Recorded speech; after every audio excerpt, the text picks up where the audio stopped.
咁咧，今日我哋咧 Mion 好歡迎咧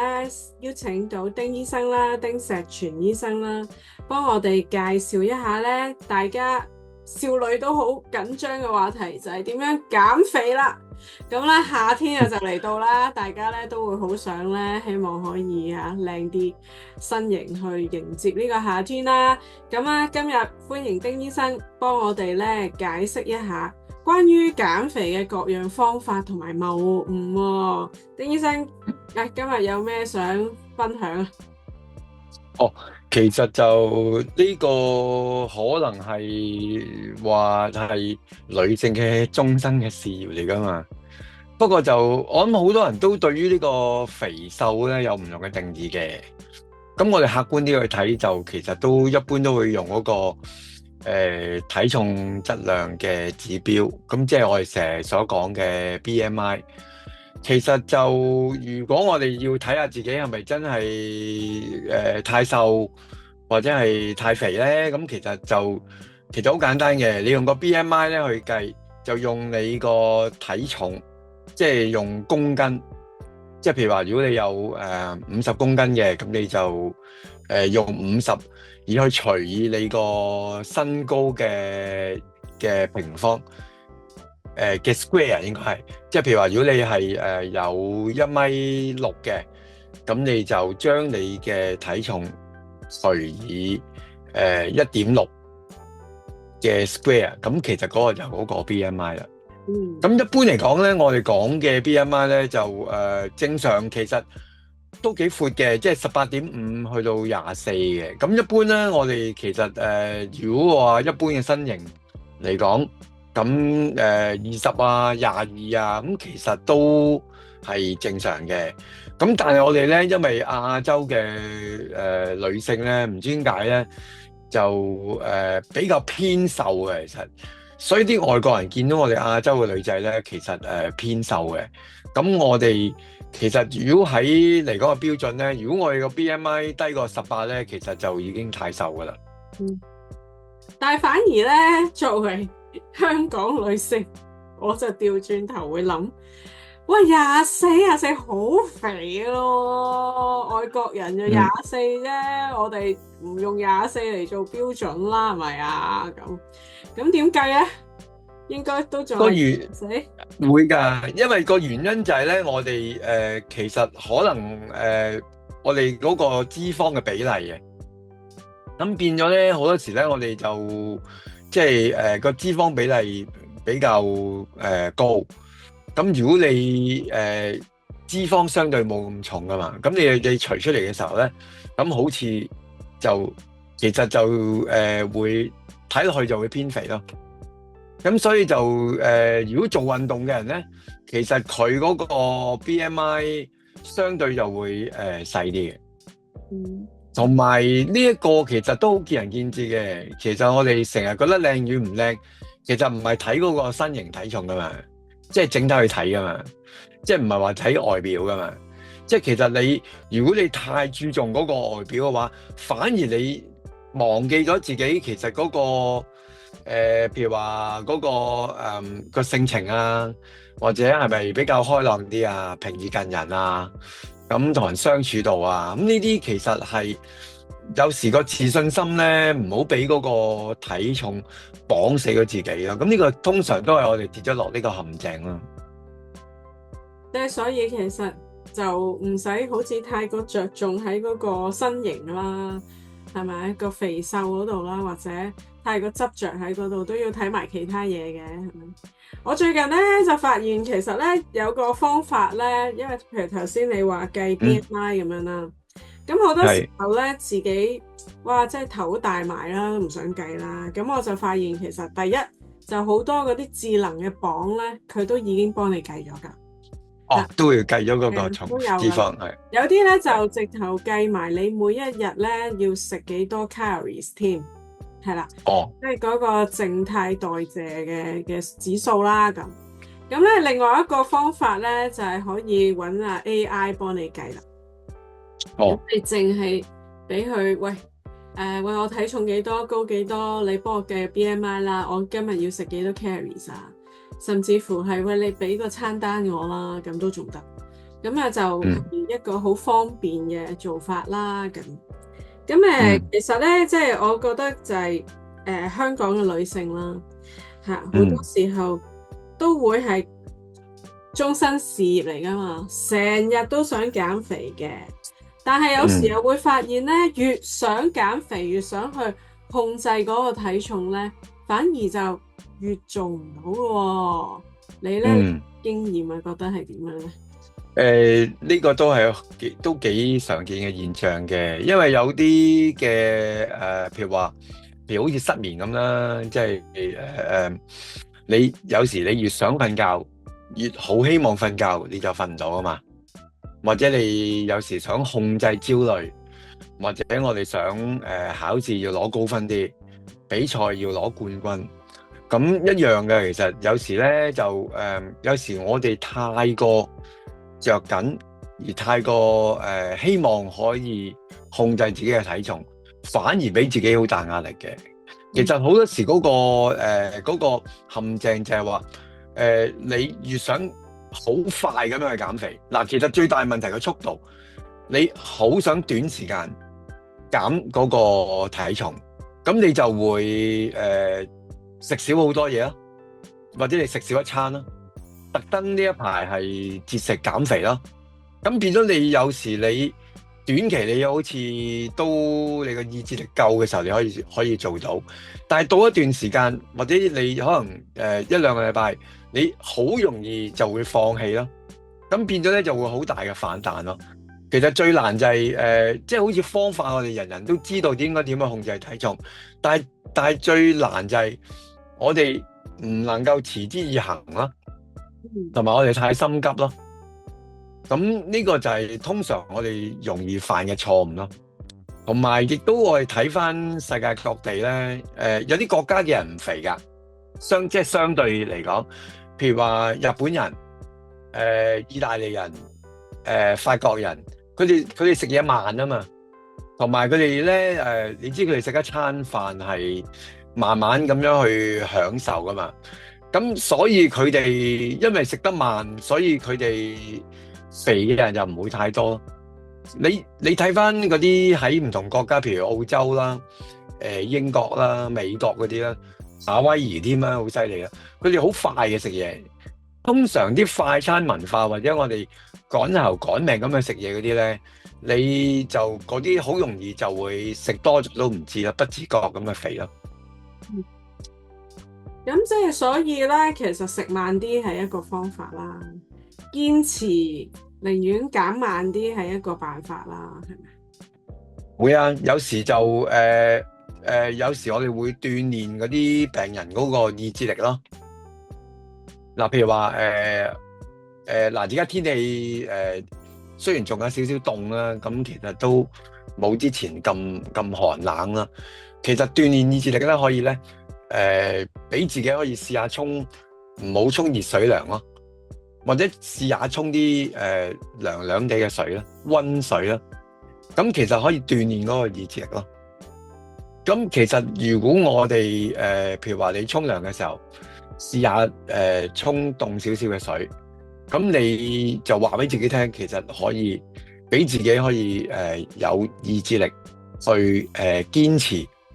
食少啲嘢，或者控制嗰個體重咯。咁呢個其實好有幫助。咁呢個其實我都會用呢個方法去鍛鍊嗰啲病人嘅意志力咯。同樣會跑步啦，運動啦，即係堅持每日跑步啦。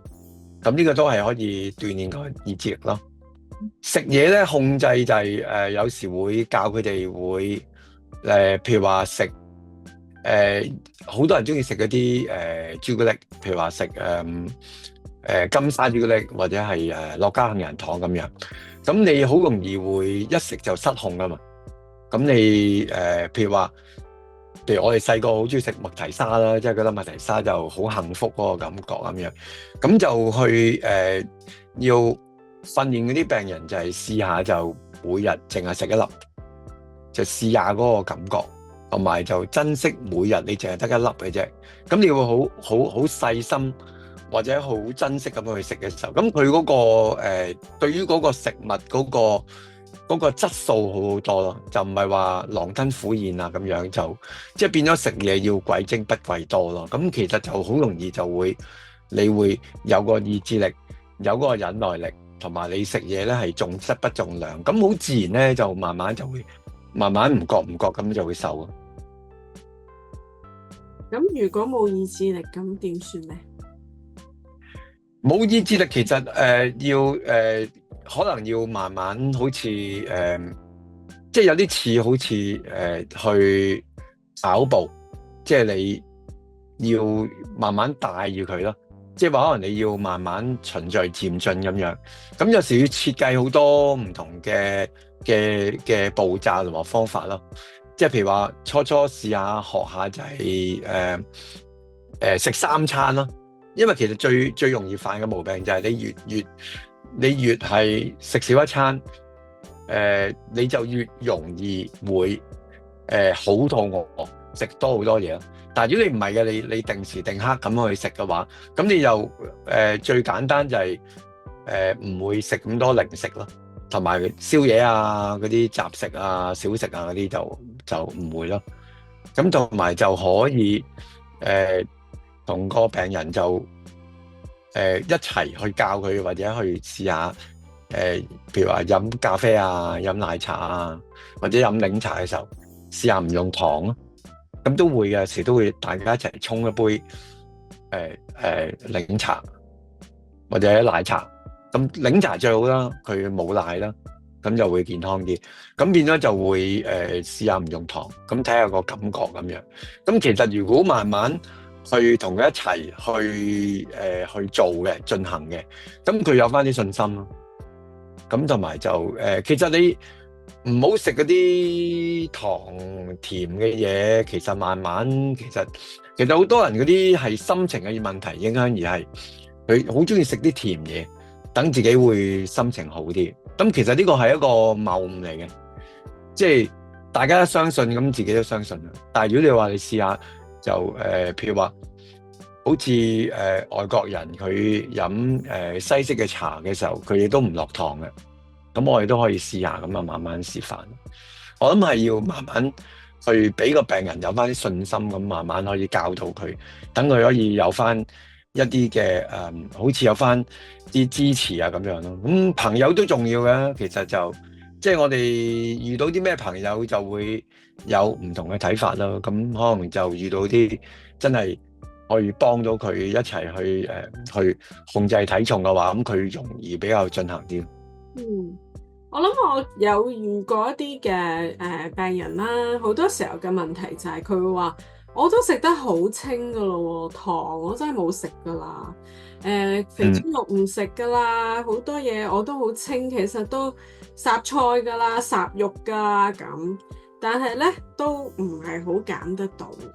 咁我發現就係好多時候兩樣嘢啦，第一就係個情緒啦，即係好似你頭先話齋。根本佢就好緊張自己個體重，每一日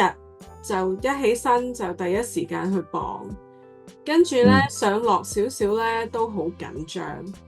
咁但係嗰個緊張嗰個失望嘅情緒咧，其實就變成一個惡性循環嚇，都係咦死啦！點解我琴日食咁少嘢都重咗嘅，或者冇減到嘅？咁跟住咧就唔開心。唔開心咧，跟住咁算啦，放棄啦，唔減啦，或者咁今日食咗包薯片先算啦嚇，令到自己開心翻先算啦咁咪變咗咧，就係嗰個恆心係好緊要啦，自己太過着重嗰個體重啦，都係一個問題啦。同埋另外一個我覺得都好常見嘅問題就係佢食得好清淡。但係咪就係因為太清淡，所以佢覺得好辛苦，就好難持續啦，係咪？同埋個卡路里根本就可能唔夠，所以變咗亦都係瘦唔到咯，係咪啊？即係呢啲都係好常見嘅問題嚟嘅。所以會啊，因為變咗食物冇咗個樂趣咯。其實好容易跌咗落嗰個陷阱，就係我哋成日有個錯誤，以為好食嘅嘢就係會肥，呢個成日我哋有呢個錯誤咯，其實你即係如果你去譬如話你意大利啊、日本啊、法國啊嗰啲，咁你發覺就唔係喎，其實唔係喎，好食嘅嘢其實未必一定係會唔健康嘅喎，其實即係譬如話我哋好多時食啲好靚嗰啲嘅食素啦，而家好興好多食素，不過其實好好食嘅喎，即係啦，我試過食有啲私房菜啊，食素啊咁樣，其實都好好食嘅喎，即係譬如話去旅行啊咁樣，有時有啲餐廳其實即係食素食嘅餐廳，哇，其實都幾好食嘅喎。我諗呢個好多時我哋錯誤就係你成日以為健康嘅嘢咧就會肥㗎啦咁樣啊，即係如果你要減肥咧，就要食啲咩話烚嗰啲肉啊，烚嗰啲菜啊，烚啲肉啊咁樣，咁你都冇樂趣，咁點食啫？同埋好多時都係貴精不貴多噶嘛，其實即係譬如，所以有時我會鼓勵啲病人做嗰個實驗，就係你試下，即係揾一啲你最中意食嘅食物，但係每日可能就係食一小碟，即係食一嚿或者食少少咁樣。咁呢啲都係一啲嘅方法咯。等佢可以雖然個量係食好少，但係嗰個滿足感係好強烈嘅滿足感咯。其實我哋越珍惜嘅食物，即係其實越係會嗰個帶嚟嗰個滿足感更加大啦，係嘛？即係好似嗰啲外國人食嗰啲佢哋食嗰啲松茸啊，嗰啲黑松露啊，嗰啲好貴噶嘛，貴過黃金噶嘛，即係嗰啲，即係佢哋就好珍惜咁樣咯。我覺得係咯，即係呢啲類似呢啲咁樣，其實我諗有時就即係變咗食嘢，其實你唔 enjoy 食嘢，就好容易就會你唔開心啊，唔開心你自然就好容易會冇放棄嘅，好辛苦嘅其實。所以就反而個重點係食慢啲，去欣賞個食物啦，或者係中意食嘅嘢，就算喺減肥嘅時候都可以適量咁食嘅，咁就令自己唔好咁痛苦，先至可以維持得長時間，係咪啊？呢個先至係個關鍵。同埋我覺得食物其實冇話好壞嘅，即係絕對嚟睇又冇話好壞嘅，即係我又唔覺得食嗰啲有少少脂肪就係會食咗會肥，我又唔相信啦。我諗個量嘅問題啫，即係譬如好多有啲我記得有啲病人去食嘢係食嗰啲唔知點解咧，佢會一食咧收唔到，譬如食嗰啲咩，我記得嗰陣時嗰隻馬利餅，我記得嗰時係啦，有個病佢唔知點解咧，佢一唔開心就會食好多，或者會嗰啲家庭裝嘅薯片啊，哇，好犀利！即係其實你食唔緊要係嘛？你食你咪可以食一兩塊，咪封咗佢，咪第日再食咯。咁但係唔係啊嘛？有啲人一食咧，一開咧就成包又食到尾啊咁樣咯。咁我覺得其實反而食物，如果你失控咁去食咁多，你幾健康嘅，其實都唔健康啦。即係如果你食好少嘅，即係淺嘗嘅，就算佢係好唔健康嘅食物，你好多嘅話，你食一兩啖，我又唔覺得會真係對嗰個體重影響好大咯。其實即係你講咗一個我哋成日心理學家都即係都會係有心理治療咧，係幫人減肥噶嘛。咁其中一樣嘢就係嗰個思想謬誤，你就頭先有講到咯。即係其實咧，好多時候個致命傷就係做咗阿媽之後點解會肥咧？係嘛？做阿媽明明咁多嘢做咁辛苦，冇理由肥㗎，要翻工又要做家務啊嘛。咁啊，因為咧最致命就係諗住要食埋啲餸去。食餸味，食餸味係要清晒係咪？冇嘥，冇嘥。咁咧嗰個先至肥喎，係咪啊？你哋會個量咯，同埋佢食餸味梗係啦，因為咧佢食咗都唔知啊，因為佢唔係 enjoy 緊啊嘛。唔好嘥嘢食埋佢。其實你好快咁食咗佢，其實你即係呢啲係有時你以為唔好嘥，但係你將呢啲食物擠落個肚，又要花好多時間精神去將身體嘅脂肪又要減，咁其實就咁樣仲辛苦咯，其實係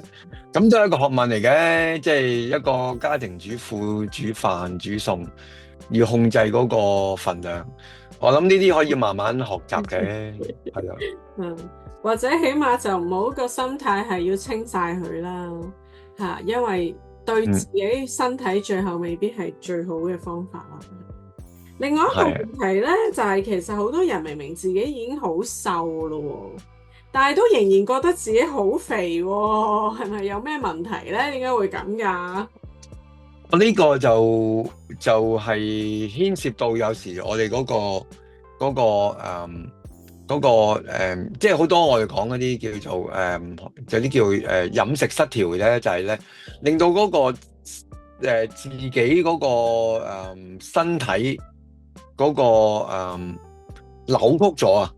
即係嗰個自我嗰個身體，即係譬如話會覺得自己係啊，會譬如話有啲人就會覺得哎呀塊面啊比較好肥啊，手臂啊、身體啊、大髀啊，咁好多時就會其實明明人哋睇落去，或者佢睇啲相，或者佢睇，但係佢硬係覺得自己咧一啲某個地方好肥啊咁樣，其實有時有啲病態㗎啦，去到即係我哋見好多時嗰啲，譬如話有進食失調，即係講厭食症啊、暴食症啊嗰啲咧，其實佢哋嗰個係會扭曲咗嘅，即係有時會對於嗰個身體自己嗰個嘅部位，其實係唔知點解咧，明明好瘦，客觀嚟睇啦 ，BMI 其實都好標準，咁即係甚至乎偏瘦都覺得自己肥啦。咁呢啲其實有時就要比較花多啲時間去幫佢處理啦。咁有時如果一啲真係比較極端啲，有時都要用啲藥物治療去幫助佢。即係其實個情況就好似即係佢自己望一塊普通正常嘅鏡，就好似望個哈哈鏡咁，就即係永遠都好肥啊、好矮啊，呢度有好多脂肪啊咁，但係已經係扭曲咗嘅印象、扭曲咗嘅接收嘅資訊啦。咁如果情況嚴重嘅，根本要睇醫生啦，係咪？因為要睇醫生，可以好危險嘅，係咪？咁會啊。另外咧，咁體重控制啦，你會覺得仲有啲咩陷阱你想提醒大家嘅咧？嗱，我諗咧，仲有一個就係咧，我哋變咗嗱，如果我哋將所有嘅每日嘅心思意念放咗喺自己嘅體重度，咁變咗嘅人咧就太焦慮啦，同埋你忽略咗好多嘢啦，好容易會將呢個自己嗰個體重放到好大啊，好似影響到即係你樣嘢都會覺得啲朋友佢唔約我。梗係啦，佢覺得我肥，佢嫌我肥啊嘛咁樣，或者嗰個男仔佢唔中意我，梗係啦，佢覺得我肥啊嘛，即係佢好容易咧會將人際關係啊或者工作會覺得同事唔中意我，或者老闆或者唔好中意我，咁佢又好容易就會梗係啦，我肥啊嘛咁樣，咁變咗有個危險就係好似將所有一啲唔如意嘅事都歸咎於自己嘅體重，而冇忽略咗其實，可能你嘅工作嘅態度啊，或者你同人相處啊，咁變咗就忽略咗呢啲重要嘅嘢，反而將所有嘢都用自己嘅體重而去解釋，咁呢個就跌咗落個陷阱，咁就自己就好唔開心。咁啊，丁醫生啊，嗱，而家都3月啦，我哋就嚟就夏天噶啦嘛，咁係時候減肥努力噶啦喎。咁啊，有咩嗯，tips 俾大家分享下咧？有咩秘訣啊？減肥？嗱，我諗第一樣就係咧，三餐飲食咧要定時定刻，因為我哋有個生理時鐘嘅，去到一個你定時定刻三餐嘅時候咧，我哋就會肚餓，肚餓嘅時候咧就慢慢食。咁其實你慢慢食咧，就你嘅肚餓咧3、4個字之後咧，慢慢就會回落嘅，咁就唔會食多噶啦。咁呢個就可以控制住，唔會自己突然之間會即係好肚餓，咁就會亂咁食嘢。咁第二樣嘢就係咧，試下咧去如果我哋唔好食啲我哋叫單糖啊，即係其實我哋有2種糖分嘅嘛，即係我哋碳水化合物，有啲就係複合糖啦，即係譬如話飯啊，或者係嗰啲係比較複雜啲嘅糖啊咁樣，咁所以我哋要消化嘅。但係有時我哋好多時都會用嗰啲，譬如話落糖啊，食嗰啲甜品啊，呢啲係單糖。單糖其實佢好容易令到我哋個身體嘅血糖會飆高，咁就好容易就會令到我哋嘅糖分太重啊。咁你變咗就會積聚好多肝糖啊，跟住就會變咗脂肪啊咁樣。咁所以咧，首先就係我覺得我哋學習就係三餐定時定刻去食嘢，咁就控制嗰個份量。第二就係咧，唔好食一啲嘅甜嘅嘢，同埋盡量唔好食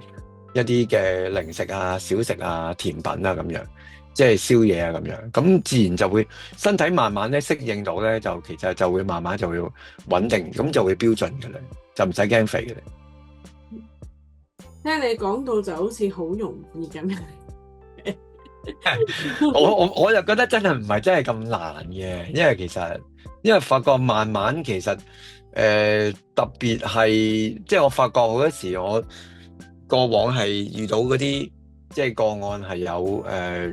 即係進食失調啊、厭食症啊、暴食症啊咁樣，慢慢你喺個過程裏邊咧潛移默化咧，其實自己都會改變咗嘅，即係食嘢嗰個態度、食嘢嗰個方法啊，都會改變咗嘅。啊，仲有最後一個 tips 俾大家就係咧，試下咧食嘢嘅時候咧，留最後嗰一啖唔好食。咁呢個係有啲象徵嘅意義嘅。嗱，譬如咁啦，我哋平時食嘢。咁你食個可能你食一碟飯咁樣，咁你咧就其實你食剩最後嗰啖